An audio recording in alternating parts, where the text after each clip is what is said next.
Karo langit. Kepiye Kakang Buta Puno? Kepiye anggonmu netepi kewajiban ana ing kene iki? Awake dhewe minangkani para abdi sang kerja marang panjenenganipun Kanjeng Prabu Rahwana Raja. Awake dhewe kudu iso mbungahake rasane penggalih rasa seneng Kanjeng Prabu Dasamuka ya Rahwana Raja. Nggih Kakang Buta Puno. Kabeh wis tak siagaake kabeh bala pasukaning Butayeksa kang jumeneng ana ing sisih loretan kene iki kabeh wis padha siaga.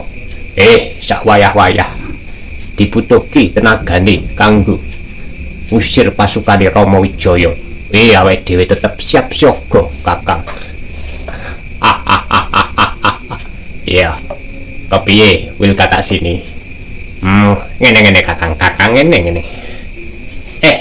Bareng aku tekan kene iki aku iki mau lan patroli jaga-jaga tekan kene. Kakang Buta Puno, kepiye?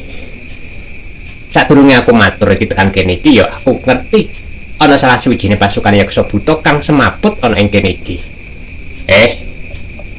Butayeksa semaput? Iya Kakang. Lolah, iya. Babar blas babar pisan aku ora ngerti yen ning kene iki ana sing jenenge pasukan Lord Kiwa Tengen kono. Buta terong jebule. Bener Kakang. Sawise aku tekan kene iki wis tak rasa batin. Lah kenapa iki Buta terong kok nganti tekan kene iki? Mergo sak temene ngono iki ngono dudu Kang DE ditugasake itu dudu tugas nang kene Kakang.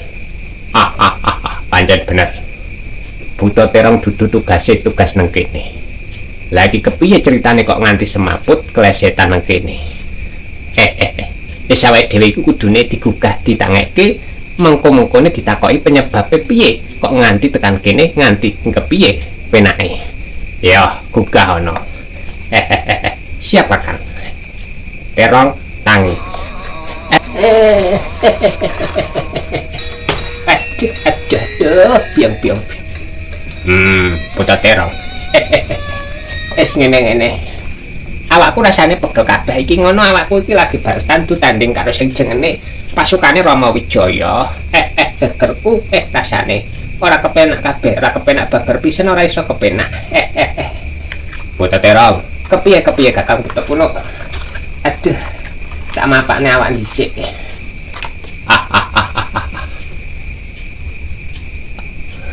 Aku ora ngrita babar pisan. Kok kowe tekan kene iki kepiye ceritane?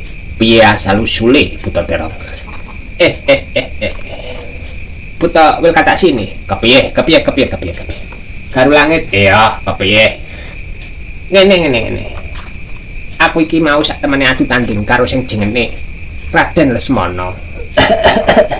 Nganti aku keselak mergo aku ora iso ngudidaya.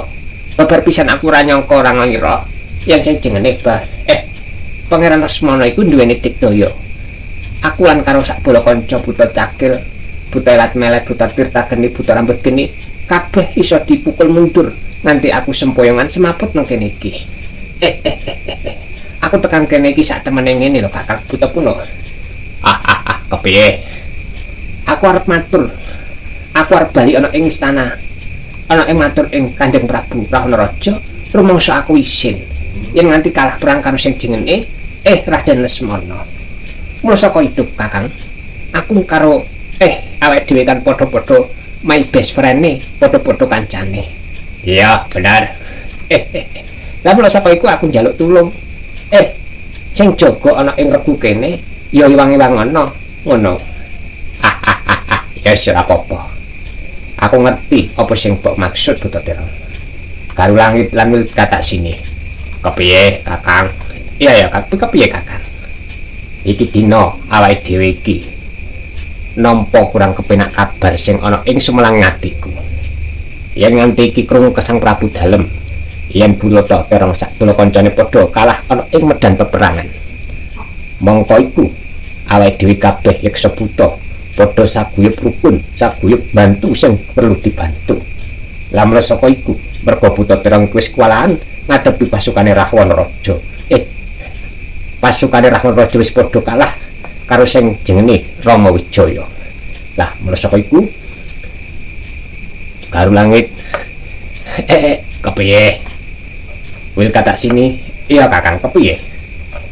Budal aku tak mulehno tenaga dalame buta terong iki mengko aku tak susun.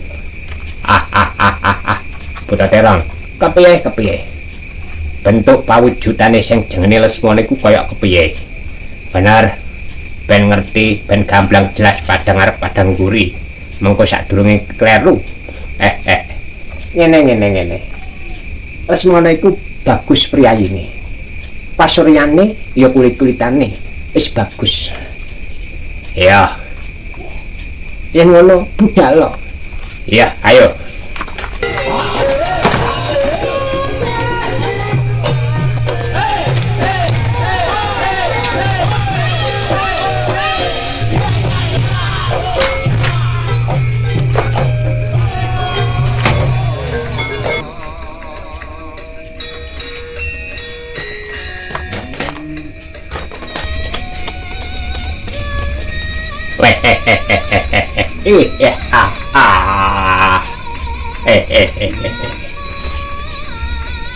Kakang Butawil kata sini.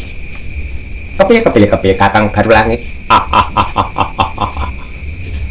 Bareng awake dhewe iki nampa tugas saka Kakang Budak-budak tekan kene iki. Dilalah. Ora ana jalma menungsa liya kang ana ing kene iki papasan karo awake dhewe Kakang Butawil kata sini. Pancen bener maturmu Garulangit. Sing batur kuwi pancen bener.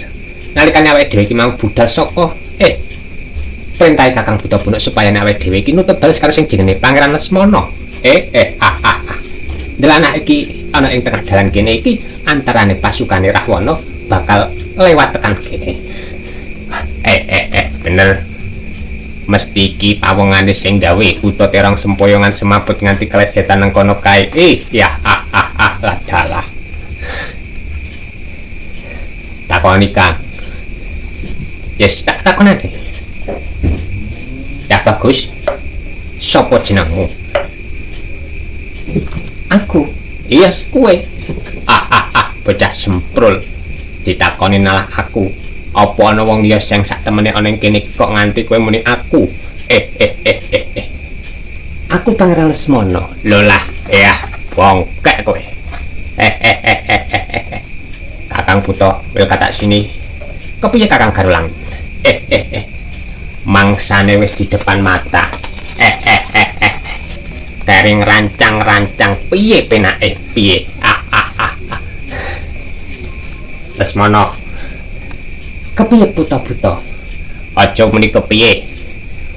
Kok penak temen rumangsaku kaya ora salah karo sing jenenge Buta. Aku Garulangit. Lan aku iki wil kata sini. Ora trimo yen Buta Terong wis mbok gawe sempoyongan klesetan ana ing kono kae. Adalah jebule kaya ngene pawongane pawujudane. Wih. Ngidaki semut wae ra pendang iki. Cilik ngene. Ya. Ta Buta, kepiye? Kowe iki sak temene tekan kene iki ape lah apa ta Buta? Lolah, kok lah apa? Kowe aja nganti dadi watu sandunganku, tegese dadi pepalange lakuku ta Buta. Weh. Ya aku iki sing dadi watu sandunganmu. Yen kowe wani mbajutke. Tumindakmu kowe bakal ngadepi sing jenenge Buta wil kata sini. Lan apa kowe ora ngerti sepira kondange Buta Garulangit? wis tak pangan kabrong. Wah. Buta Garu Langit, kepiye? Yen pancen kowe dadi pepalanging lakuku, dadi watu sandunganku, ya aku ora iso apa. Mula saka iku, aku ya kepiye penake wae. Kepiye penake? Iya. Sing penting ngene Buta Garu Langit. Aku entuk saka Prabu Rawanawiraja, Rama Wijaya tekan kene iki ya saperlu goleki Dewi Sinta. Yen awakmu dadi pepalinging laku lan dadi watu sandunganku, ya mestine aku bakal nyingkirake awakmu. Weh, adalah. Ya. Yen ngono tampanana iki. Doan.